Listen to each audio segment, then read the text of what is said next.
Welcome to This Dad Reads. I'm your host, Jason. Today, I'm so excited to have a guest whose fantasy book series has been a highlight of mine for 2026. Not only is he the author of Ironbound and its sequel, Cold Wind, he's a YouTuber, a lover of video games, and a lover of good food. So I have no doubt that we will find a ton of stuff to talk about today. It is Andrew Givler. Welcome to the show, Andrew. Hey, thank you so much for having me.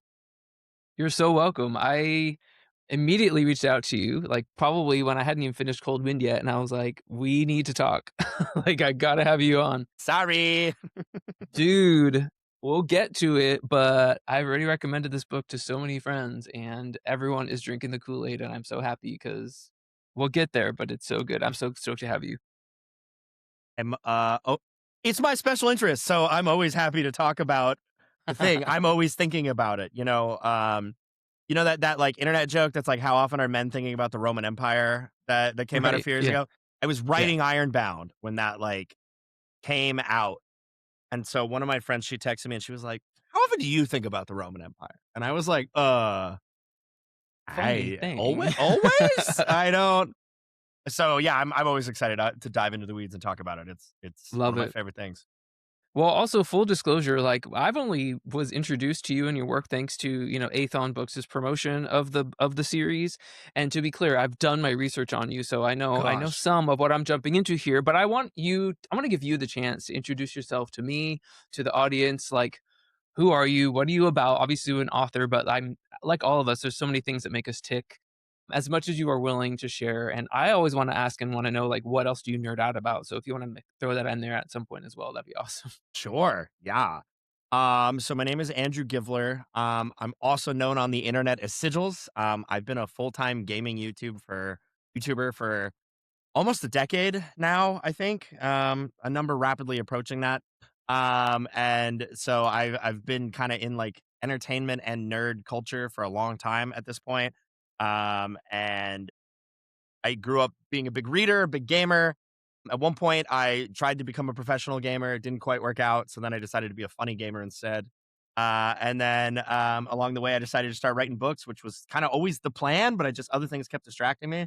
And so I'm here now. I Most of the things that I nerd out about, I have turned into hobbies. My other big like niche nerd things that I have not yet monetized are fish tanks and lately, I've been really getting into Riftbound, which is the Riot card game. Yeah, So those are I have probably my. tried to keep my distance from that, like, I Ooh, it's can't, good. It'll but get you. If you like card games, it'll get you. It's real good.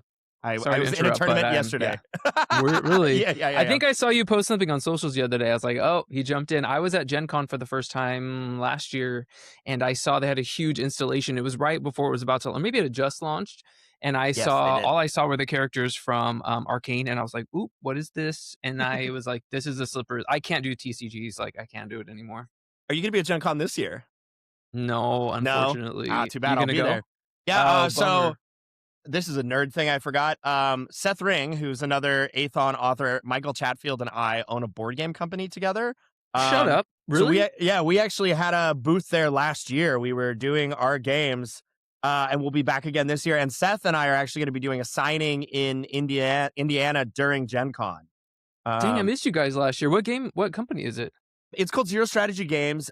We had a game called Shuffle Dungeons, which is like a cooperative dungeon crawler. And then we had a second game called The Sheep, which is like a horror survival wave game where you're being attacked by sheep to become mutant monsters every night. So we did both those through Kickstarter. We were promoting that last year. We'll be back with a third game that we're hoping to launch later this year as well. Well, say less because I'm a huge tabletop game person and I will be following up on those things Yeah, yeah, yeah. because We'll I would chat. We'll chat. and then we got to get the Cold Wind, the Ironbound IP going in a game format. Let's do it. A deck builder. Listen, I love deck builders. we'll see. We'll see. That was part of the idea originally was like helping indie Yeah. authors have other ways to use their stories and their worlds and things like that. And then what happened is we've made a couple things that were like IP agnostic, just like standalones, and they've all done so well. We haven't had time to really pursue doing the author thing Yeah. yet. We are Yeah. working with a couple authors to like bring their IPs to life. Ironbound could get on the list one day, we'll see. Uh, Um, yeah. Michael and Seth both outsell me dramatically. So, their IPs are probably the ones that are up on the docket first if we do something like For that, but we'll now. see. For now. We'll see how it goes. I'm playing catch up. They have Anyway, a few years head start. well, I'm gonna be following up on that, Yeah, we'll chat. We'll chat. because we'll have way more to talk about. But, anyway, love games. Well, that's awesome. I knew there was gonna be something niche in there. There's always something weird that not weird, but I don't think any thing is weird, but everybody nerds out about something. So I'm stoked. I like you, a lot of mine are very public facing. But yeah, main thing, I've kept made all my hobbies my side hustles and just my stuff that I do for fun, so it's the best. It's something about being an adult, right? I know that's well. Yeah, I mean, exactly. I guess Ironbound probably Gen 10 was a few months before Ironbound came out, Okay, so it okay, was that's why. That would yeah. be why. And it was actually right around when Ironbound was originally supposed to get out, but it got delayed. And Okay. so which was all good things. It got delayed so that it could be in bookstores, I was like, Yeah, sure, it's a yeah, good no, thing, no yeah. problem. Um, Yeah, but so it was already done at that point, but it was just sitting kind of in the chamber waiting to fire. gotcha. Sorry, I interrupted you a second ago. You're like, "There's something about being an adult." We were talking about hobbies. Oh, yeah, well, the more you monetize your hobby, the less people can criticize you for spending time doing it, right? It gives me a veneer of responsibility. Yeah, I gotta go right. Oh, it's my job. I'd be doing it for free, Exactly. but, like, it's fine. Yeah. It is a fine line, though, I've found to keep it fun for me, like, I can't have it be too monetized because otherwise it turns into a Oh, job. yeah. So it's I like, I am gotta keep it fun and, like, yeah. I am cursed to be, successful enough with my hobbies that now they follow me wherever I go, which is both a Yeah. wonderful and terrible thing. Uh-huh. Yeah. But I wouldn't have it I any other feel way, that. so it is what it is. That's so cool. That's awesome. Okay, so let's go back a little bit. So like when did you start your writing journey? I know that your first book, Soul Fraud, came out in like 2022 or That you sounds right. released it in Yeah, 2022-ish. that So sounds like right. what was your you said writing was always the plan. Like what did that look like for you to kind of get things up off the ground and to kind of I know because you self-published that, right? I did, yeah. It's a pretty funny story, all things considered. I mean, ever since I was a kid, like, my first dream profession as a kid was to be an author. I always say I sort of became a YouTuber on accident, right? YouTuber didn't exist when I was a kid. It sort of fell into my lap. But I was trying to write novels. I started many novels when I was a kid. The first one I ever finished was right after I graduated college. And I was like, it's not good enough. And then I started writing Soul Fraud, which is sort of like an evolution of that novel. It had a lot of spiritual successor, I suppose. Um, and I started writing that about when I was like 25. But then that was right when YouTube really took off. I ended up moving to LA. I started having to put a lot more time into it, but also, kind of having a lot of cool opportunities come. And so I just ended up not writing for, I think, about 5 years or so. Um, and then, I was turning 30, it was the pandemic, and I was like having a little existential crisis, as one does. As we all did. Yeah. Yeah. And I was like, why have I never finished the book? Like, that's what I said I wanted to do. Why have I never done it? And so I sat down, I dug Soul Fraud out of it was sitting on my hard drive, and I read it for the first time in a few years, and I went, oh, I still like this. And I hadn't finished. It was probably about like 2/3 of the way written or something like that, 3/4. And I sat down and I finished it. And then I was like, okay, great. I wrote a book. The rest of this should be easy. Um, and that was when my YouTube channel was like at its absolute peak. Everybody was inside, everybody was watching entertainment. They were like, it was a captive audience, literally. And so I was like, this should be an easy thing to sell. And we went to a bunch of agents here in LA who were like knew my manager and things like that. A lot of the big agencies, and they all very politely declined. Which at the time, my manager was like, I don't know what that means. He's like, these people, I've worked with them. They would tell me, like, if they were like, this book sucks, no. But they're all like, oh, it's not for me, or I'm not a good fit for it. I'm not the right person to sell it. There's all this like vague sort of like, okay, nobody knows what that means. And because, I mean, neither of us were from the book industry at that point. So we were like, okay. So I started looking at a bunch of the authors I'd been reading and like, who do they work with? Like, let me see what I can hunt down. Like, I feel like I could kind of operate in some of these circles or whatever. And suddenly it started to just be like, oh, they're self-published, they're self-published, they're self-published. You can do that. And then I started looking into self-publishing, and I was like, wait a minute. This is a very similar thing to when you make a YouTube video, you come up with an idea, you film it, you edit it, you get a thumbnail made. When you write a book, you come up with an idea, you write it, you edit it, and you get a cover made. It's not, there's like, okay, hang on a second. And And so I decided to self-publish, and kind of see what would happen. And so I did that, and it was and learned a tremendous amount. Went through a bunch, and then we started doing that series more. I got up to, I think, the fourth book in the series. I mean, I had started to meet other independent authors and learn, like, Seth Ring was a early friend of mine. The guys, the Aethon guys, Rhett and Steve, I met them very, very early on. And they were all started giving me advice and, like, mentoring me and being like, all right, dude, if you want to do this journey, like, this is what it looks like. And this is, and, what I learned was that nobody wanted to buy urban fantasy at that, like, era. Like, in the Mm. traditional publishing sense, urban fantasy was considered a dead genre if your name wasn't Butcher, or if you weren't writing paranormal, romance or romantasy urban fantasy, it wasn't selling. So that's why all the agents were passing. It had not. It may or may not have had anything to do with the book, but it was like they were uninterested in the genre, right? Like, oh, I can't sell that. No thanks. Um, and so that sort of was like, all right, well, I want to write into places where you can actually find success, because I am cursed to make my hobbies my jobs. So I do need to get paid for this if I'm going to put this much out of obsessive time into it. And Aethon was like, hey, man, we'd love to work with you on something. If you ever write something that's kind of in our wheelhouse, give us a call. And so I'd had kind of this idea for Ironbound. I think I sat down and wrote about the first third, and I sent it to Steve from Aethon. And about 2 days later, he was like, yeah, we could sell that. And that's how we got in here. And now I'm juggling two series like a madman, and it's all, there's a whole bunch going on, but it was just sort of like a little bit of an avalanche. Once you start falling, it just goes. Love it. So is Debt Collection series, that's the series that Soul Fraud is from, is that Yep. on continuing and ongoing still? That is. I am currently Okay. writing book 6 of that. Okay, Um, awesome. Before I sit down and write the finale of Ironbound, which is going to be a chore, I'm sure. No, but well, let's just jump right into it because we have to talk about Ironbound. And first of all, I'm gonna start. I feel like I'm just like love bombing you from the It's start, but I fine. was like, Oh, stop! No. I just have to. I just have to give you kudos because with these books, like it's that feeling that every reader is chasing, I feel, is to like have that you don't want to put it down. All you want to do is read this book feeling. And like we're always chasing it, right? And I mean, I would say I'm pretty much like a mood reader.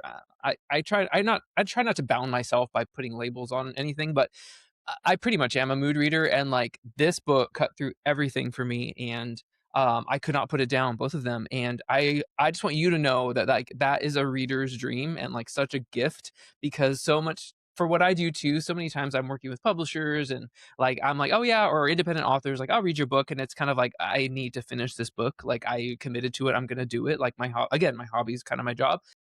These books, I was like, okay, the Aethon guy said it was like one of his favorite books. I'm gonna check it out, and I so good. Like, and again, dude, I'm like telling everybody, like, you need to read this next. All my Red Rising fans, all my Sanderson fans, all my everyone in that sphere, which is basically all my online book friends. Sure. So Yeah, yeah. anyway, Inside so the I sphere just of the want to most popular current sci-fi books fantasy in books. Perfect.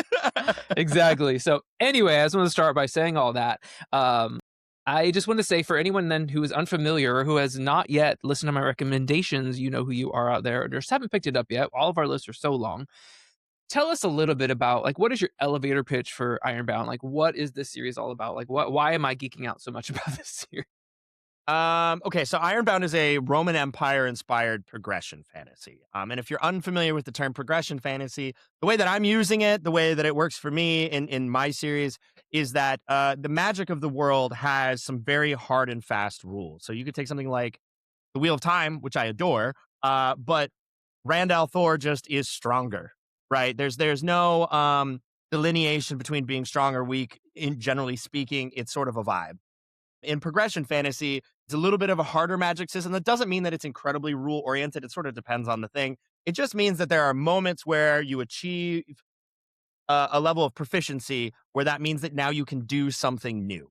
And so those moments you like have to sort of fundamentally understand as you're going through, in order to kind of like, qualify as progression. And then the stories usually revolve, or because the power is so integral to everything. It revolves around gaining power, about getting stronger and that sort of thing. So in my story, it's a coming of age story about a boy who's wronged, about things, a life that's ripped away from him, and a life that's also maybe not as advertised.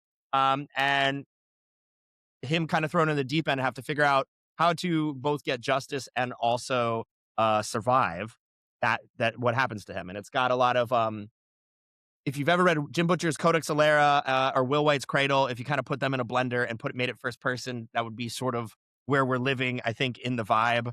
But there's a lot of other things in there too that sort of do that. The movie Gladiator, I just see it in my head every night before I fall asleep, that kind of thing. Well, yeah, and I'm glad you said that because progression fantasy, it just hooks you and it just keeps you wanting to keep going and going, going because as a reader, you're learning and growing as the protagonist is, right? And so it's just one of those series that I feel like you do an outstanding job. It's not just about the magic system either, because there's something about the way that the words you chose and the plot. To me, if the plot's not hitting, it could be the most epic system ever or the coolest system ever. But if it's not hitting and if it's not moving, I'm not interested. So There has tell to me be about for that. something, right? That's like Yeah, exactly. ultimately, Yeah. I think for me, the thing I'm most interested in with a lot of progression fantasy is like the cost of power, the price of power, purpose of power. So it's fun to make sure that you understand exactly what these people are capable of or what they're attaining or reaching to be trying to attain and being capable of. However, there's got to be a reason. There's got to be a compelling thing. There's got to be pros and cons. There's got to be things like that. Um, One of the things that some people don't like about Ironbound, and they're free to, is that some people feel like he wins too much, which is a common progression fantasy, power fantasy trope.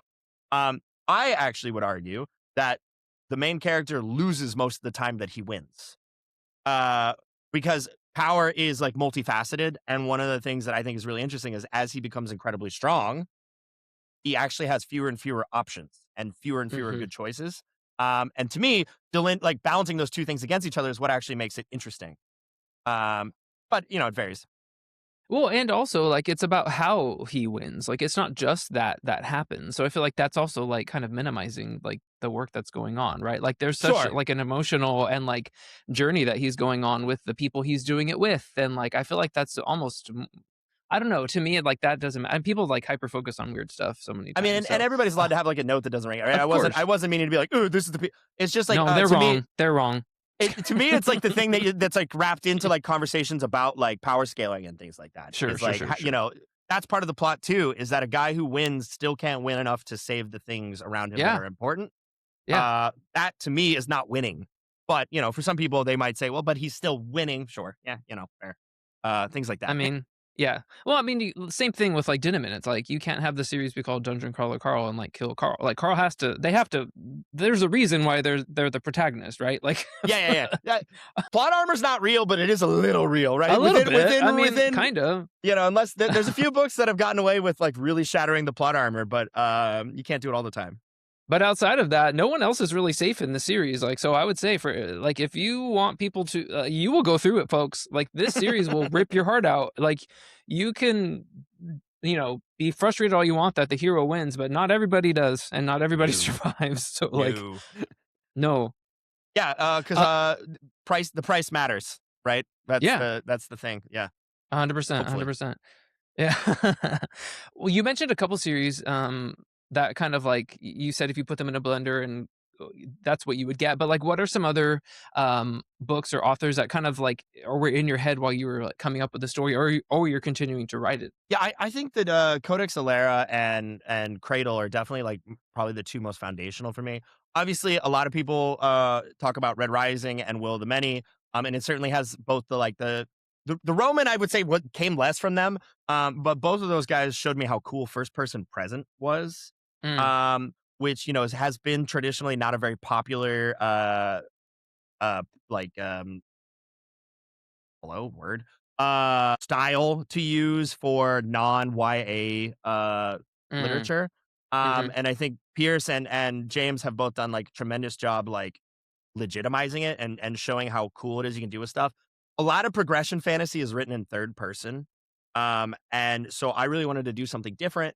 And one of the real big strengths of first person present is the combat, the fighting, the way that you feel in those moments. So I wanted to make something that felt really grounded and like you were in it. So like this character who's striving to be stronger and in these like very intense situations, I wanted to feel it. Which for me, I like third person. I don't ever feel it quite as much, right? Like you're a little removed from some of it. And so it was kind of just trying to do progression fantasy in a different way, looking at some of the people I thought who were phenomenal and wanted to try to keep up with the big dogs. But it Rome has always been interesting to me. I have a liberal arts education. I grew up with Gladiator, so a lot of it was I read Cradle and I was like, man, this is so cool the way that he's kind of like combined these different elements. But I am not super steeped in anime. I'm not super steeped in a lot of like the Eastern influence Mm, that he's using. I couldn't write something like this authentically, because I don't know all the puzzle pieces. I don't know how to use them properly and that kind of thing. And I was like, well, I do know Rome. And that was sort of like how we got there. It was a little bait and switch and thing like that. And then, obviously it's got my own sort of flair and things that I like in there. I grew up reading like a lot of Michael Stackpole, a lot of, yeah. Oh, I really like Peter McLean's Priest of Bones. Like there's a little bit of grimdark in there, but it's not really grimdark. But it is, people don't have a good time. That's for sure. yeah, right. I was gonna ask, like, how has your writing process changed at all from the very start? Like, do you approach books the same way? Are you a planner? Are you just kind of like a fly by the seat of your pants type guy? Like, how do you do these things? I am I am more of a pantser for sure. What I usually say is that generally when I sit down to write a book, I write like a one page little, not even an outline, almost like a summary, like a book report Okay. of what I think the book will Yeah. be. It's usually like 3 or 4 paragraphs, and what happens is generally, it's like starts here, he goes through this, he achieves this, da da da da. And usually what happens is the beginning is correct, the middle is mostly correct, and the ending is wrong. And that's usually how it ends up like playing out. What I have gotten more comfortable with is trusting that I will find it and that I will do whatever it takes to find it. So Mm, not worrying when I stray off of my like plan. Um, and being like, okay, well then I will know that this is not right. And so sometimes I write paths and I go, this sucks. I don't like this. And I rip it out and I go back to the fork in the road and I take the other path. And so Cold Wind was really interesting because that was one of the ones I've been the most wrong about. Not in actually what happens, but in how long it would take me to accomplish what happened. So Ironbound was okay. originally supposed to be a trilogy, and Cold Wind accomplished half of what I wanted to do. I love to Uh hear it. yeah. And I was like, oh, that's not good. Like I wrote the last chapter and I remember I was home for Christmas. I was visiting my parents and I was like off in my old room, like writing, and I finished and I came out and my mom was like, are you okay? You have a weird look on your face. And I was like, I think I just finished a book. She was like, that's good. And I was like, I wasn't expecting to finish it, but I think I did. But Cold Wind was already longer than Ironbound, which was the longest book I'd ever written. It ended up at like 220,000 words or something like, and I was like, I can't do another book. I can't turn in a 400,000 word manuscript. Yeah, They yeah, will yeah, shoot yeah. me. And so I went to them and was like, hey, what if I had one more book? And so they agreed and they were super kind about it. But book 3 ended up being weird because I kind of had to write it backwards. So that was like a new experience for me. Because I was like, well, I know how this one ends. Uh, but originally the like beginning was supposed to be Coldwind, and I've already written that. So what goes here? And so that was like making it backwards, which was I Like didn't like reverse that. engineering. Yeah, Yeah. reverse engineering a book was weird, and I didn't enjoy it. But we got it done, and I really really like how it is. And I think book 4 will be much more straightforward because I've sort of already boxed myself into a path. There's only a few more steps to go, and I know what they are. I know I've written the final line of Ironbound already. I know what it is. I know where we come in for a landing. There'll be some meandering along the way, but Okay. Well, as someone who knows and likes plan and knowing that there is an end in sight, that makes me happy because obviously we don't want to be like lost and just like venturing forever. Um, the show Lost, I mean. yes, But but also uh, lost in general. yeah, but also Lost. But also I'm sad because I would love this to be like a 20-book series and never end. So I'm stoked to hear that it's at least not just 3 books, there's 4. As a reader, I'm stoked. But also I hope that is there more stories in this like world that might still have in you, or are you feeling like you're going to just call it like this is you're done, or do you feel like you just might need a little time to figure that out? There's two things here. One is that the next thing that I write will most likely be, I've already talked to Athon about it. They're already on board. A prequel series about the fall of the gods. Beautiful. Um, Awesome. the second thing is that the ending of Ironbound will be the ending of an arc, but there are ways that we could do like a second set or something like that. Sort of depends how the four, if the four do well enough, then I get a lot more freedom to be like, hey guys, let me write three more Yeah, books. And obviously they're not like super opposed, but this is a yeah, business too. So of course. the door won't be closed in a way where like I have some ideas about what we would do. There will be things that will not be resolved all the way that we could dive into. So it is possible. Or tell a story in a game, you know. I'm always open to adaptation words. That's one of my favorite things people ask at like book signings. They're like, would you be willing to have this made into a TV show? And I love that question because the answer is like, yes, I would love somebody to spend Willing? Yeah, $100 million on my IP. right? Please do it. It's Actually, not that doesn't me. sound so good. Yeah, it's not me that's standing in the way going like, no. Exactly, right. But yeah, no, I think that there is a good chance we do more stuff there. If not, I have some other things that are like sitting on the sidelines too. So we have some fun stuff. I thought of another example of how the story meanders that you might get a kick out of. In the first book, like the second or third chapter, there's a moment where Valentina says, the gods are dead. And I didn't know that when I started writing that chapter. Um, which having you now read Coldwind, sort of a big deal. Yeah, Not the yeah. story I thought I was telling. That's cool. That's a cool note. I mean, you didn't even know where things were gonna go. No, but That's awesome. she said that, because obviously they were taking an oath and they were invoking the gods, and then she said, "Well, the gods are dead," because I kind of wanted the world to feel a little broken Yeah, and a little, and I thought, bleak. "Oh, that's Yeah, kind of cool." And then I was like, "But I didn't know we were doing gods," and then I was like, "Yeah, huh." And so I had to kind of like stop and think for a little while, but I was like, "Sure, let's play with this." And then as it sort of unpacked, I was like, "Oh, this is great, actually." And what's fun is the prequel series. I don't want to say too much about it, but the prequel series was a separate idea that I had. And sort of through unpacking that, I began to realize that they actually could be parts of the same world and fit the same story, just in different eras. And then that really kind of like cascaded and turned into a thing that I was really excited about. So we'll get there. But that's so cool. Well, I, for one, appreciate that, like, I'm glad that you kind of, like, oopsed your way to there because I feel like sometimes thinking it things from me, from what the way I read fantasy, if there's all front loaded too much at once, like, I can't do it. Like, I can't track with it. There's too many character so I really love that you said that first person PO it's just his perspective, and he's, like, learning things as he goes, and it grows and gets bigger. So it gives your audience a chance to, like, keep up, and it gives them an anchor, right? And that's why I feel like this series is so good because it like all good series do, they grow as you go. So, that's awesome to hear because as you, I don't want to talk spoilers, but sure. uh, as you said, like there's other things that get unveiled throughout the course of what happens, and now like that sounds so interesting to me. Like I want to go and find out like how did that happen and who are they and like what really went down. So that's really cool. That's awesome. That is absolutely the fun part of first person is I have ideas. I think we know where we're going, but my world building is often like what fits the moment and what goes there, and then obviously I have to think about the repercussions. But like um the naive coming of age main character in a first person thing where like the world doesn't work the way they think is so much fun to write in because I can present something and then I can pull it away. But it's not a lie because it's him perceiving it and experiencing it. And it just really lets me do a lot of fun stuff that I really enjoy.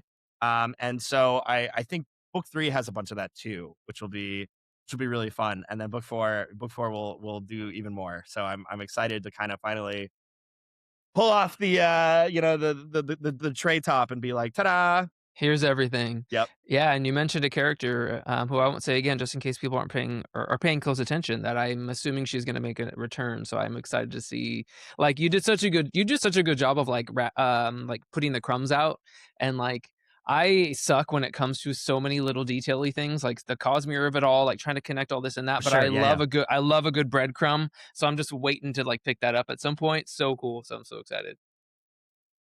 Who can Uh, say? Who could know? who knows? There's gonna be something. I just know I can already tell the way that the journey's already gone so far, something cool is gonna happen, so I'm stoked for that. Book three is pretty spicy. So I'm Ooh. excited. I'm excited for it to get into people's hands. So far, I think it's my favorite so far. But every book I finish is always my favorite. So I don't know Sure, if I that's bet. like the most indicative, but I think it's my favorite so far. And Well, and hopefully people enjoy the journey. like, the title alone, I'm like, "Come on, that's honestly one of the coolest, like, book titles ever." Like, and by the time, I mean, I don't even remember if I saw the name of the 3rd book before but the way that you, like, when you finish Cold Wind and you read the title, you're like, "Oh, no." Like, "Oh, no." Like, Yeah, like, it makes so much more sense, like, but it's the most badass book title ever, like, so cool. Anyway. it'll be fun. Okay, something I wanna know, okay, I mean, I could talk about Ironbound forever, and obviously I wanna get in your I just wanna know everything, but I'm gonna find it out at some point, like everybody will. And guys, by the time the 3rd book comes out November, right? November, November? yeah. You will have time to catch up, and you will tear through these books, so let me tell you, that's what I'm telling all my friends right now. Make room on your TBR, but even if you wanna wait a little bit, the you will hit that 1, 2, Hit 3 that right by November 10th. midsummer into, Yeah. yeah, November, late summer, November, like little incline. Yeah, read them now, but also, like, if you don't wanna have to be impatient like I have to be now, then you have time.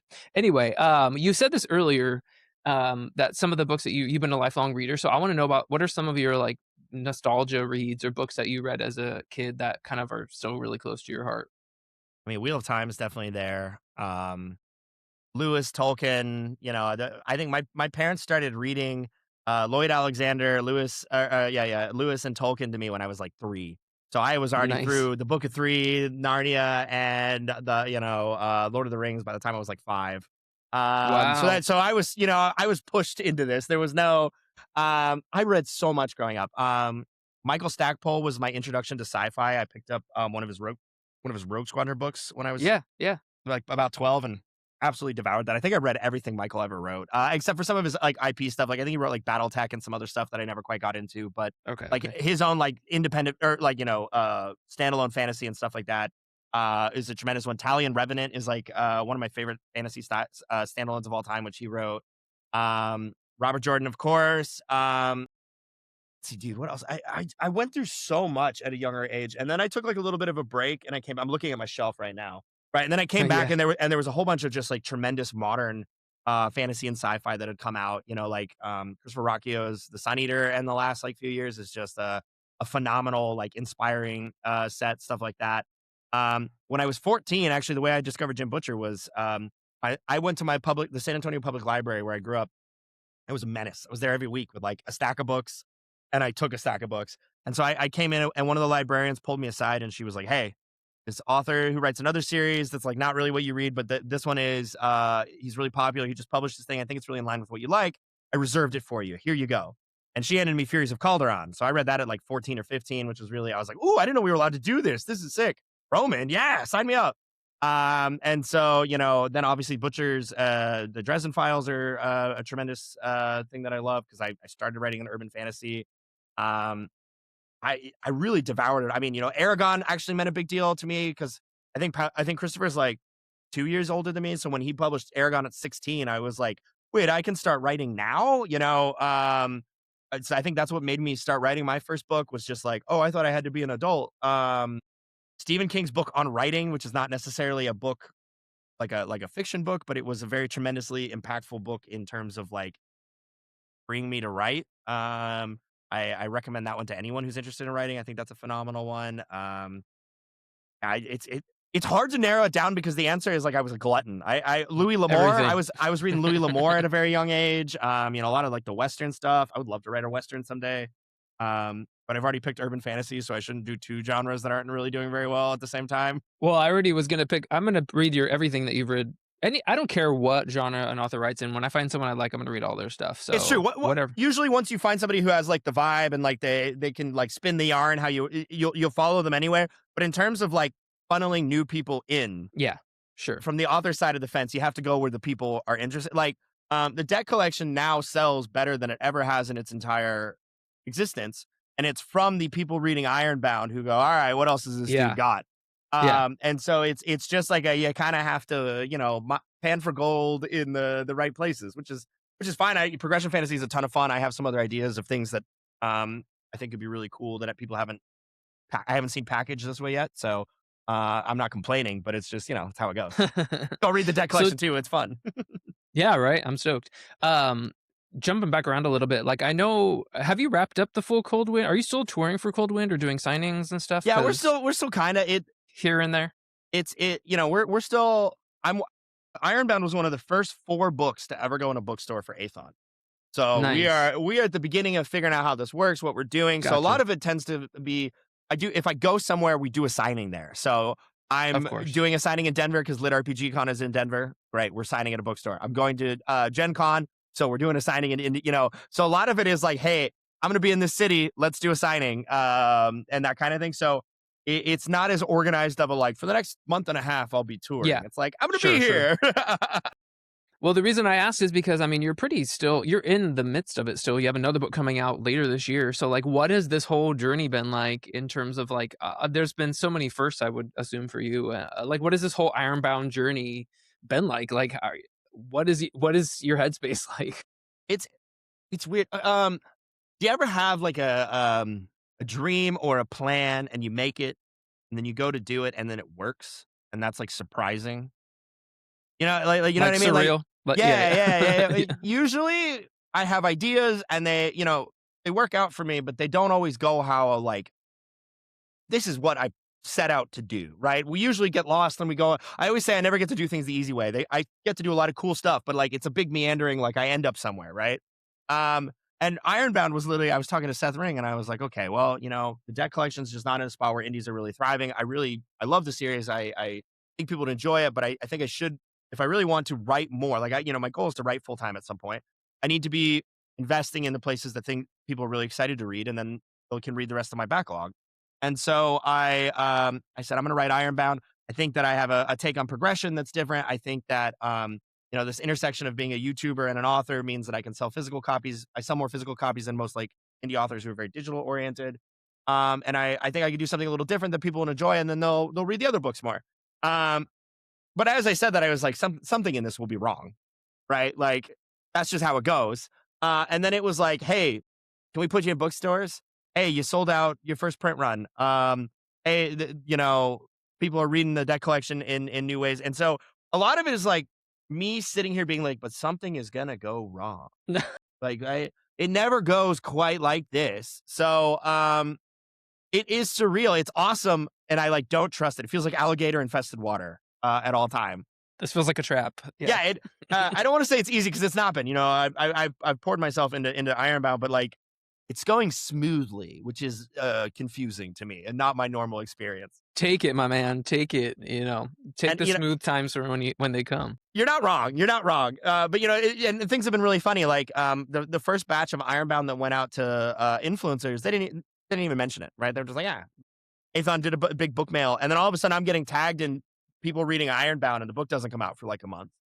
And I'm like, what is going? My algorithm started serving me book talkers I had never seen before who were like, I just read this book and it's sick. And I'm like in bed, it's like I'm in bed doom scrolling, getting jump scared by my own content. And I'm like, I'm like, oh, that pitch for that book sounds sick. Oh, it's me. Okay. I I do don't, that. Oh I wait. don't know what to do with this. So it's just been a very like, I'm disassociated from it. I'm like peering in through the window and like, it's very cool, but I don't know what to do. This doesn't feel like my real life. That's Yeah, fun. That's exactly. funny. Yeah. Well, hopefully it starts to sink in soon. So, but I even think if being not, uncomfortable is enjoy the good for ride. me. I think being uncomfortable is good for me. It keeps me Yeah. honest. It keeps me working hard. So There I'll you take go. it. Yeah. Hey, and if it keeps getting good books at the end of it, fine. That's the real Actually, dream. do what you That's got to the real do. Do dream. what you Yeah. got to Yeah, do. exactly. Let me be a little uncomfortable. It's better for the writing process. So I saw there's a little bit of discourse. I forgot where I saw it, but it was like, oh, maybe it was Athon putting it out there. Like some people say they want hardcovers for Ironbound, and people were like, absolutely not, and like all the trade paperback lovers are like, absolutely not. I love a trade, but like, is that something that is you want to do, like special editions? Like I am also a collector, so like having a special edition of a book I really love is like really appealing. So So that was rage bait, number one. So right. here the story goes like this because the long answer is that I can't quite answer this question yet, but I'll give you a story that might fill in the gaps. Um, as I mentioned, Ironbound was one of the first 4 books Athon Vault ever put in stores. And it was like a big experiment. Like, hey, can we do this? Can, this like indie, can we move into this trad space and do something really cool. Let's find out. So the first four of us, we only did paperbacks because they were like, we don't know if we can do hardbacks. We don't know like how the release cycle is going to work. Just going to put some paperbacks out there, see if the stores will bite. We'll go from there. Okay, great. And then they did, right? So Ironbound sold out of its print run in the first like 3 to 4 months, which usually a print run is about a year's estimated worth of sales. So, we really outperformed expectations. Bookstores are now putting, Barnes and Noble's putting on shelf. Indie bookstores are buying it and putting it on shelves. I get tagged all the time. People finding it in the wild. My roommate found a copy in the wild the other day and sent me it. And I So was like, cool. yeah. So, it went from like a dream to an idea. But what that meant was the next batch that went to stores, they all got hardbacks. Oh. And so it's just the first four of us that don't. But the normal trad release schedule is hardback and Yes. paperback and maybe mass market or something like that. And so now we're off kilter, right? So next book comes out and they're like, well, you only have a paperback, so I guess we're doing a So we paperback. have to do it. Yeah. Yeah. And so I have been getting a lot of requests of being like, hey, are you going to do a hardback? I'd really want to get a hardback. And I'm like, I would love that, but we're sort of in a weird spot. And so I've been bugging Athon about it, but also a bunch of people have. So when Athon posted that story where all the responses were absolutely not, those were Photoshop. Like it was all these people being like, please give us a hardback.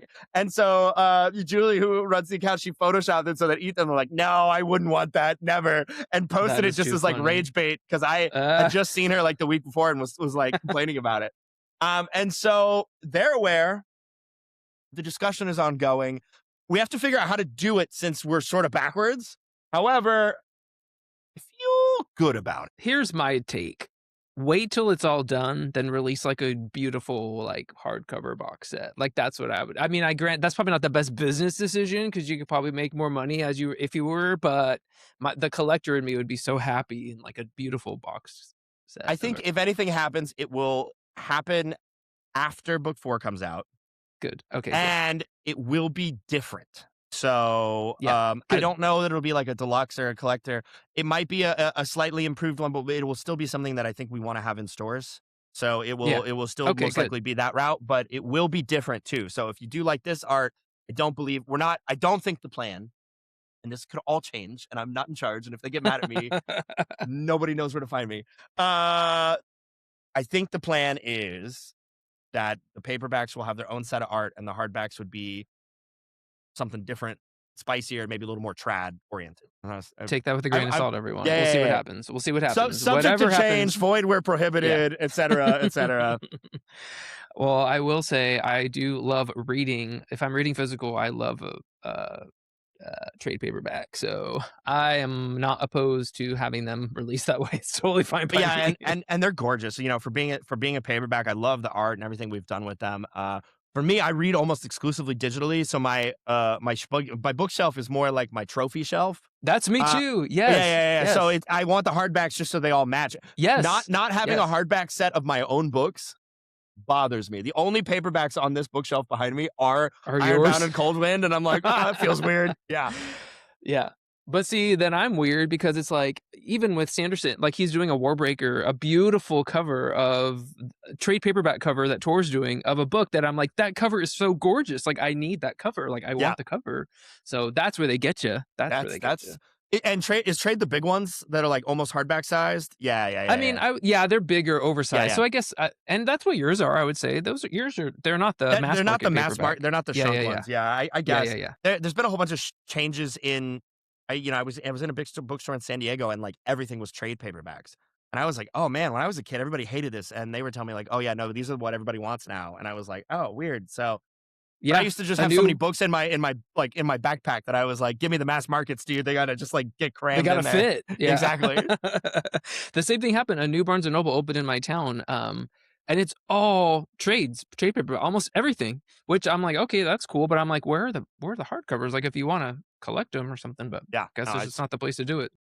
A different vibe, different generation, I guess. I gotta go look for your book over there. I'll send you a picture if I find it. Yeah. And you can check on the website too. It'll like tell you if they're in stock. Yeah. I'll do it. Because I always check around me because I'll go sign them, but they're all like none in LA and they're all just like outer LA where I'm like, I'm not gonna go 25 miles. It's too far. Like, yeah. I'm in Central California. We got to get you up here. While I'll coordinate with my local bookstore. Get the powers that be to do it. There you go. Exactly. You mentioned books, like, what are some of your other I'm big on, like, fandom, so I'm looking at my shelf and, like, any fandom that I love, I'm gonna, like I want the book, I want the collectible, I want the game, like, I have Lord of the Rings, my shelves, but I have the Lego, like, what are some of those fandoms that are really close to your heart? I mean, you probably mentioned some of them already, Star Wars, a whole bunch behind me. Like, what are some of the IPs that I guess are really close to your heart? Star Wars was a massive one for me for a very long time. I think I read most of the extended universe when I was a kid. Everything from Zahn to Stackpole and everything in Mhm. between. I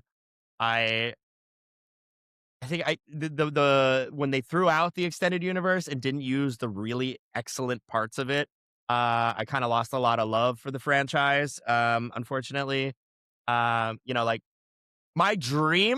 my pipe dream is that somebody makes like a Disney Plus high budget adaptation of Michael Stackpole and Aaron Alston's Rogue Squadron series. Like, I would be in the front row of the theater staring, like, give it to me immediately. Which, what was it? Andor was very, very good. And enjoyed that tremendously for that regard. Let's see, I was really big on Supernatural for a long time. Right. I come from an urban fantasy background in a lot of regards, so that was a huge one. Let me think. What else? I don't have a lot of outside of like book fandoms. I think I have a lot of like books. I have like a really cool edition of The Name of the Wind, and like Dune and a bunch of that stuff. Excellent. Um, and my interest in games has always been like a little more competitive than it has been like fandom oriented. So, like, Okay, I was a okay, big okay. Halo guy, but I barely ever played the Halo solo, like, single player stuff. I was, like, in matchmaking trying to be the best. Gotcha, And so, I got a okay. little bit of that type A in there somewhere. Um, Trading card games, I used to be a big Yu-Gi-Oh player. I would, like, play in tournaments and stuff like that. Okay, okay. They sucked me into Riftbound, but it wasn't hard. I was like, "Oh, yeah, yeah, yeah, yeah, come here." I get Um, this, yeah. yeah, yeah, yeah, yeah, yeah. Let's see. Fandom wise, it's like tricky. I think Star Wars was probably my biggest fandom for a very long time, and now Nice, okay. I feel like more neutral about it. Gotcha, gotcha. I mean, you mentioned games, like, are you mainly trading card or card gamer or any other, like, No, I, tabletops? I have been out of the TCG space for like 10 years. Okay, okay. I really Magic never quite did it for me. Yu-Gi-Oh kind of went in directions that weren't as fun. But then my friends all got into Riftbound, and I was like, oh yeah, I guess I could dabble. And now here I am, just fully sucked There in. you It's not are. good. Yeah. But Amazing. otherwise, yeah, a lot of games, but, those are also my job, so a lot of that gaming is more directed towards, content rather than, like, me playing games on my own. So I know you said there's not, like, a formal tour that you're on, but basically wherever you go, you're gonna do signings. Is that gonna be the plan for the fall for Bloody Sands as well? Or in the coming months, where can people find you? Do you know where you're gonna be if people want to come find and get something signed from you? Yeah, okay, so upcoming stuff's easier to answer first. I Okay, will be, in Denver next week. I think the 10th, I'm doing a signing with Michael Chatfield and Haylock Jacobson. That's at Lit RPG Con, but it's off campus, so it is attendable even if you don't have a Lit RPG ticket. nice, okay, Um 2 weeks after, I will be doing a signing with Seth Ring at San Diego Comic Con at the Mysterious Galaxy booth. A week after that, I will be doing a signing in Carmel, Indiana for during Gen Con. Um, and then I will also be doing a signing, I think like I think it's September 1st, like a day before Dragon Con. And that will be with Michael Chatfield and Seth Ring. And then I think Matt Dinneman's doing a signing at that same bookstore the day after. So we'll probably be there hanging out again. Um, nice. and I think those are the ones that I know now. Bloody Sands, I believe so. Um, we're gonna find out. There's a lot of learning attached to this because also trad tends to publish more slowly. And Mm, so do people want to come back to a bookstore 6 months later to there's a new book, but like, is that a once a year kind of thing for people? Is that a 6 months? every Depends. week. It every week, and so I hope to. I certainly want to, whenever I am places, take advantage and try to meet people who enjoy the books because it's super fun to talk about. Um, but it'll be an evolving plan as we go. Also, the better the books do, the more the publisher can lean in to help making them happen. So Excellent, Coldwind okay, good. has really actually helped Ironbound do well again. Do Mm, well again. I I think probably a better way to put this is that when Ironbound came out, nobody knew who I was, right? In the greater writing space. Ironbound got a little bit of buzz, and then Coldwind getting, the buzz that it has convinced a lot of people who were like, "I wait till book 2's," which, like, valid, um, to give it a shot. So it's r lifted the whole series up in terms of how it's performing, which if book 3 does that again, that'd be awesome, That opens a lot of doors to do cool stuff like that. For sure, for sure. Dragonsteel Nexus, maybe this Yeah, I year? will be at Nexus. Okay, I don't have a signing scheduled yet, but I will be at sure, Nexus. I think cool. I'm unclear, and I don't want to promise this, but I think there's a chance Aethon has a booth, and if they do, I will at least probably be at that booth at times. Don't know Nice, beyond that. Yeah. nice, nice. Were you there last year? No, this will be my first one. The Okay, last I 2 was Dragon Steels, I've had friends get married during them, so how I've had inconvenient. yeah, Jeez. 2 the first week of December weddings. Like, guys, calm down. Obviously not in the nerd space, otherwise they would know better. Actually, one of them, they were like, "Oh, that's crazy. I can't believe this is the same weekend. We'd totally go." And I was like, "You guys are ruining my life right now." But happy marriage Yeah, or yeah, whatever. fine. I'll come to your wedding. Ugh. Yeah, exactly. That's fun. Well, this is my year off of cons, for personal reasons, so I'm so bummed that, like, literally all the cons I usually go to well, I'm usually at Comic-Con, I'm usually there, so I'm just gonna, like, ignore all your posts and ignore all the places. No, I'm just kidding. Go see Andrew, go get a book, go get it signed, go say hi. Guys, I cannot recommend at least for right now, I cannot recommend Ironbound series and Coldwind enough. I'm sure I'll be singing the Till he praises ruins it in book 3. of the the other ones eventually. Andrew, where else can people find you online? I know you've mentioned it multiple times, but what are like kind of your main channels, or if people want to find you, interact with you, where can they do that online? If you wanna find me and interact with me about book stuff, Instagram and TikTok are probably the best places for that. My Instagram is Sigils, Sigils, which is my YouTube channel, which is you can find that. It's more gaming content there. My TikTok is Give Reads, Givreads. A little joke on my last name there. And that those two have most of my like book updates and that kind of stuff.